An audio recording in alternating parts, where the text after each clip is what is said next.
Taking a traditional brand and bringing it online into the world of digital and social can be a serious challenge. So let's talk about it with one of those legendary brands, the Boston Celtics.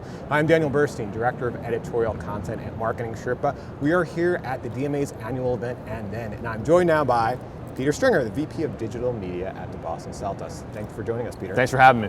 So we're here, and then later John Legend's going to speak, but when I think of basketball, I think of Larry Legend. That's right, I think Larry of, Legend. I think of the Celtics have such an epic brand. So how do you take a traditional brand like that, because a lot of marketers are facing this, Sure. and bring it into the digital world? Well, I mean, I think we really didn't have a choice. I think, I got to the Celtics in 2005, and at that point it was simply Celtics.com and email marketing. That's where we were at the point when I took the job.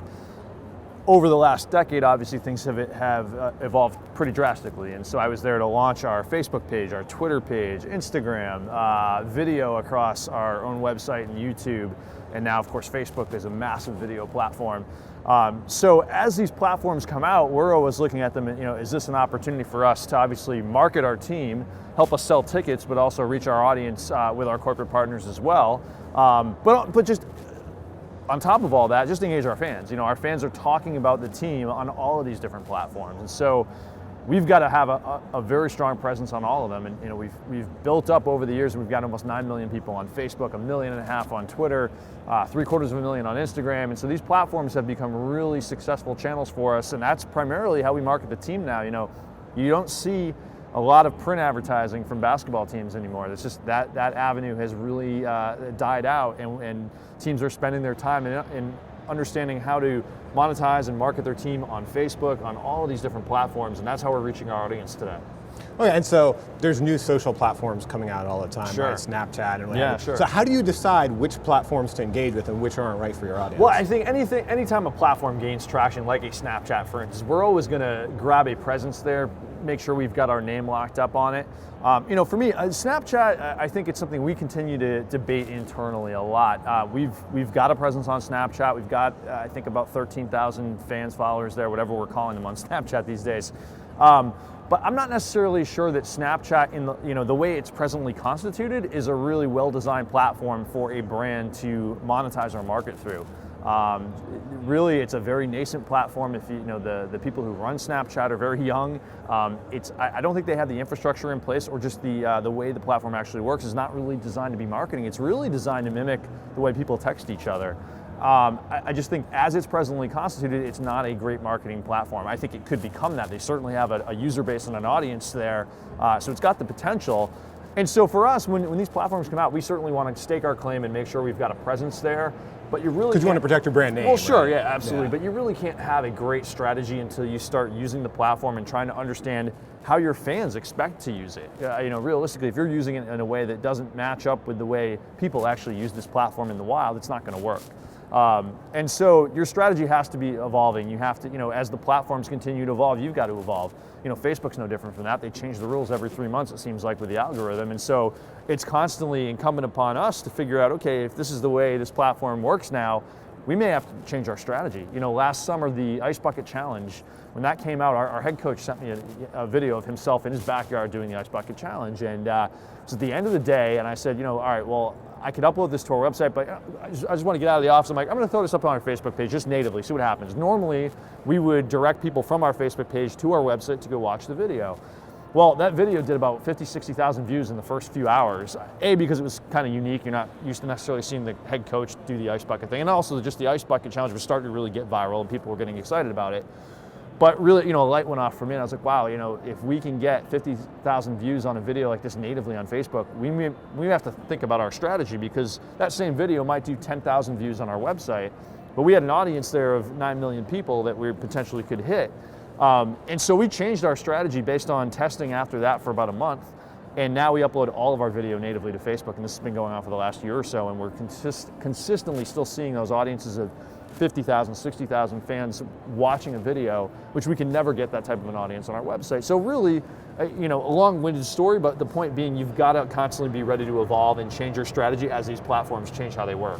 And speaking of that strategy, you talked about natively on Facebook. Do you have a mix between free and paid social media? How do you find that balance? We've started dabbling in paid with regard to trying to sell tickets. You know, one of the things the Facebook algorithm has gotten really good at is figuring out what's a promotional post and what's a content post. So when our tickets went on sale earlier this fall, we put out just a typical Facebook post telling fans that our tickets went on sale. You know, our average post usually reaches about 500,000 fans of about almost 9 million at this point. That post reached about 19,000 fans. Algorithm that figured out this is a sales promotional post. We're not going to show it to too many people, and you've got to pay to play these days. And so we're certainly getting much more aggressive in the space of paying to reach an audience when it's strictly a sales piece of content versus, you know, from a ticket sales standpoint or merchandise like the hat you've got on your head right now. Go to Celtics.com/shop to get one of those. But you know, so we've really become a draft pick. Yeah, absolutely. Right. Well, there you go. You got it for free. But in any respect, we have to understand how that platform works and see that we see those numbers, only 19,000 people. Obviously, we know we've got to start paying to reach fans on a very promotional post. But our content posts themselves, when we're just putting a video out that's a practice update, and one of our players talking about what happened in the game last night, that stuff still gets tremendous reach.